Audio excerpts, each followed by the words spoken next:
Welcome to CGTN. I'm Mike Walter. It began as speculation. Now it is confirmed. The leader of the Democratic People's Republic of Korea visited China ahead of planned meetings with the leaders of South Korea and the United States. CGTN's Ren Shu-chin is in Beijing with the latest on this breaking story. Yes, Mike. Well, Beijing confirmed the visit of Kim Jong Un a short time ago. It's Kim's first known visit outside of DPRK since assumed power in 2011. Kim began the unofficial visit on Sunday. Chinese President Xi Jinping held talks with Kim at the Great Hall of People in Beijing. And President Xi said Kim's visit came at a special time and was of great significance. Kim said the situation on the Korean Peninsula is developing rapidly with many important changes taking place. Kim said that's why he felt he should personally inform Xi of the changes and seek China's support. Kim said South Korea President Moon Jae-in are due to hold a summit next month, and U.S. President Donald Trump has agreed to a proposed meeting with Kim in May. The DPRK is under strong sanction from the UN Security Council over its nuclear and missile tests. President Xi also said that generations of leaders of China and DPRK have maintained close exchanges and pay frequent calls on each other, and I quote, like relatives. So both countries should cherish the traditional friendship. Xi and his wife Peng Liyuan also held a welcoming banquet for Kim and his wife, and they watched an art performance together. Speaking at the banquet, President Xi called his meeting with Kim candid and friendly. Kim also met with Chinese Premier Li Keqiang and other senior leaders of the Chinese government and the Communist Party of China as well. Kim Jong Un also visited an exhibition showcasing innovations of the Chinese Academy of Sciences. Mike? Thanks so much. Let's get reaction now from South Korea. CGTN's Shane Hom joining us with some perspective from Seoul. Shane.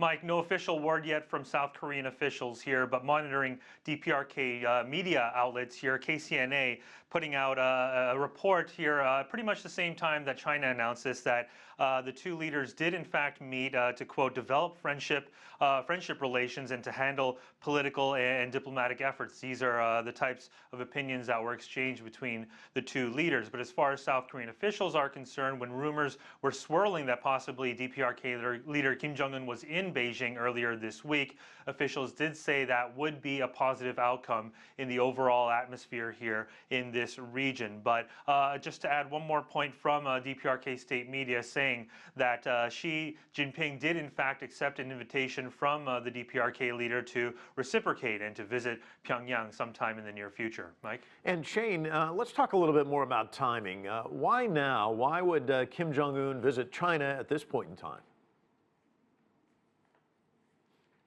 Well, we know that Kim's last public appearance was back on March 5th when he met with a high-ranking delegation from South Korea. But if you go back in time to back in 2000 when Kim Jong-un's father, Kim Jong-il, met with South Korean President at the time, Kim Dae-jung, for the very first inter-Korean summit, months just before that, Kim Jong-il also traveled to Beijing to talk with the Chinese leader. And of course, we all know that China is the DPRK's traditional ally, but in recent months, we've seen those relations possibly strained.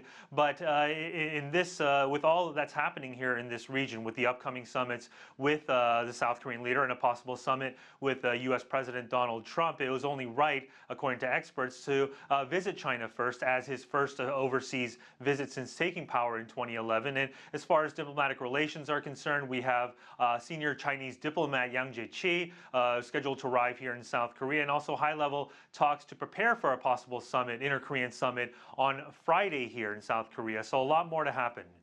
Shane, thanks so much. For more, we now turn to CGTN's chief Mandarin correspondent, Wang Guan. And Wang Guan, what's your take on why it took more than 6 years for this to happen?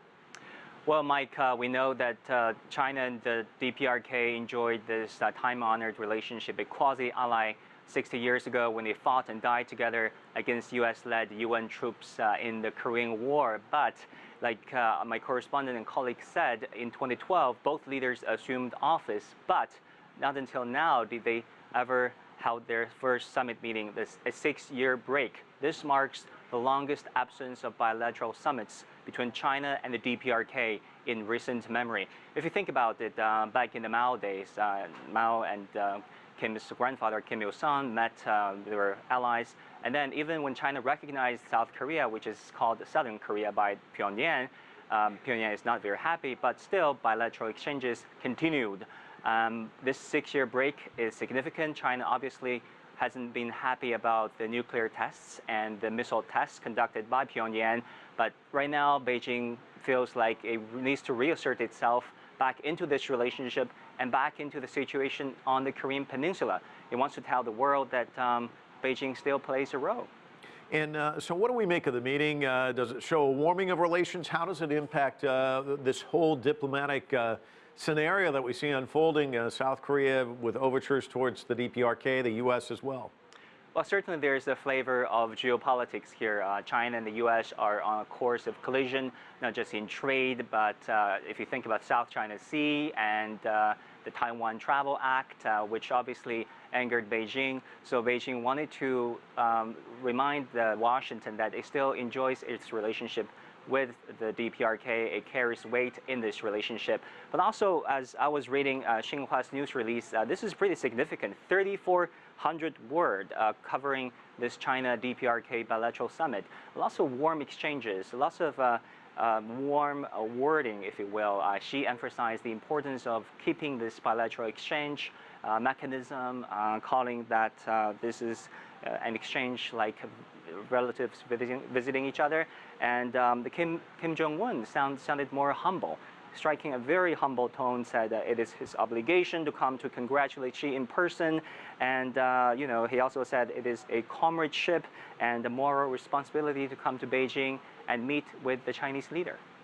Wang Guan in our newsroom. Thanks so much. Beijing is involved in another set of high-level talks aimed at easing trade tensions with the United States. Washington is threatening Beijing with tariffs, and China says it is prepared to respond. CGTN's Sean Caleb's just back from China, where he was covering the two sessions, joins us now with the latest. Sean. A lot of activity going on right now. And if you think back what happened in the two sessions, historic two sessions, it really opened with Premier Li Keqiang talking about the work report and talking about the way that China was going to see its economy growing. They would like to see it at a rust 6.5%, which is off from last year, but still certainly very healthy. Now, a budding trade war would not help. And China is urging the United States to drop the rhetoric, to drop the harsh language between the two nations and sit down and try to find a meaningful dialogue going forward. And meanwhile, President Xi Jinping saying at the end of two sessions that China is, quote, not a threat to any other nation. Now, a lot of experts interpreted that as a reference to the United States. Now, later, other government officials saying that China simply doesn't want a trade war. It wouldn't benefit China, it's not going to benefit the United States or the global economy, but it is not afraid of going toe-to-toe with the United States if the administration of Donald Trump, the U.S. president, continues down this path. Now, the United States and Trump have really made it clear that along the way, that Trump, everything he does, he says he's going to do for the benefit of the United States. So that's where this is coming from. He believes that China has engaged in unfair trade practices that hurt the U.S. economy, take away jobs, and including non-reciprocal market access and intellectual property theft. Now, China has made it clear it wants to trim the trade imbalance, but through negotiations and simply, as I mentioned, cutting down the harsh rhetoric. During two sessions and thereafter, Premier Li had said that China is taking further steps to open its economy and ease the tensions, going on to say that those items include providing better protection for intellectual rights, companies coming over doing business there, and the elimination of forced technology transfers. And Mike, he kind of wrapped up by talking about the amount of steel, the amount of aluminum that China sends to the United States is not overwhelming. So in terms of taking jobs, we've heard economic experts and we've heard academics saying it simply doesn't hold up. Yeah, and it's interesting because he's also tried to reassure business leaders over in China that are there this week, as well as lawmakers from the U.S. Hypothetically, if this goes through, they impose these tariffs on Chinese goods, how might Beijing respond? Well, I think we've already seen it to a certain degree.